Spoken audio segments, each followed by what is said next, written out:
जगतगुरु श्रील भक्ति सिद्धांत सरस्वती गोस्वामी प्रभुपाद जी नित्य सिद्ध भगवत पार्षद हैं,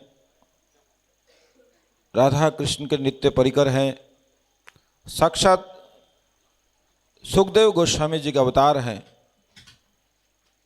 उन्होंने रूपानुग धारा भक्ति विनोद धारा को इस जगत में और गति प्रदान की। 13 प्रकार के जो अपसंप्रदाय इस जगत में प्रचलित थे, 13 प्रकार के अपसंप्रदाय का खंडन करके शुद्ध भक्ति का स्थापना किया। श्रील भक्ति विनोद ठाकुर जी ने जिस शुद्ध भक्ति मंदाकिनी की नींव रखी, शुद्ध नाम हट्ट की जो उन्होंने नींव रखी, श्रील भक्ति विनोद ठाकुर जी ने जो 100 से ज़्यादा शुद्ध वैष्णव ग्रंथों की रचना की और उन्होंने प्रपन्नाश्रम मठ बना करके जो मठ मंदिर बनाने की सूचना की, उसी को ही श्रील प्रभुपाद जी ने और आगे बढ़ाया। भक्ति विनोद ठाकुर जी जो चाहते थे, गौर किशोर दास बाबा जी जो चाहते थे, जगन्नाथ दास बाबा जी जो चाहते थे, प्रभुपाद जी ने आकर के उन गौड़ीय गुरुवर्गों का मनोभीष्ट पूर्ण किया है। गौड़ीय गुरुवर्गों का मूर्त विग्रह के रूप में प्रभुपाद जी आए और उन्होंने पूरे विश्व में महाप्रभु की वाणी का प्रचार किया है। पृथ्वी ते जतो आछे नगर आदि ग्राम सर्वत्र प्रचार होय वे मोर नाम।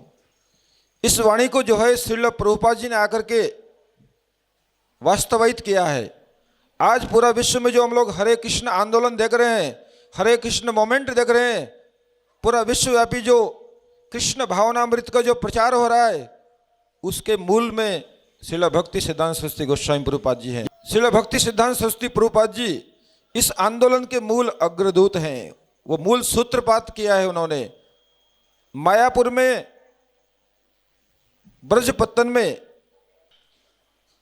शतकोटि नाम यज्ञ का उन्होंने अनुष्ठान किया था। प्रतिदिन 3 लाख नाम जप करते थे और 1 शतकोटि नाम जग का संकल्प करके उन्होंने वहाँ पर साधना की। गौड़ीय गुरुवर्ग का उनको दर्शन हुआ, पंच तत्व का दर्शन हुआ। सभी ने उनको महाप्रभु की वाणी को पूरे विश्व में प्रचार करने का आदेश दिया।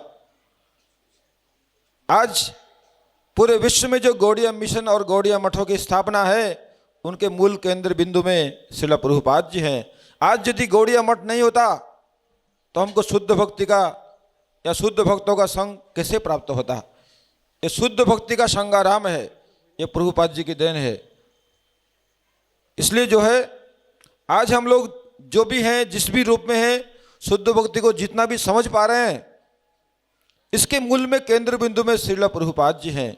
इसलिए प्रत्येक शिष्य का कर्तव्य बनता है, प्रत्येक गौड़ीय भक्त का कर्तव्य बनता है जो प्रभुपाद जी की धारा में है, कि प्रभुपाद जी की महिमा को पूरे विश्व में प्रचार करें।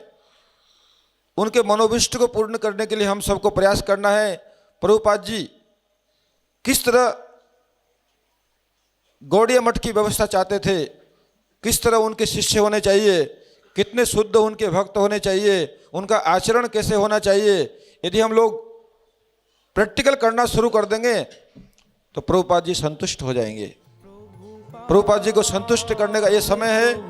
हम सभी को आचरण करना है और उनकी जो वाणी है, उनकी वाणी को आप लोग बड़े से पढ़िए और उसको जीवन में आचरण करने का प्रयास करिए।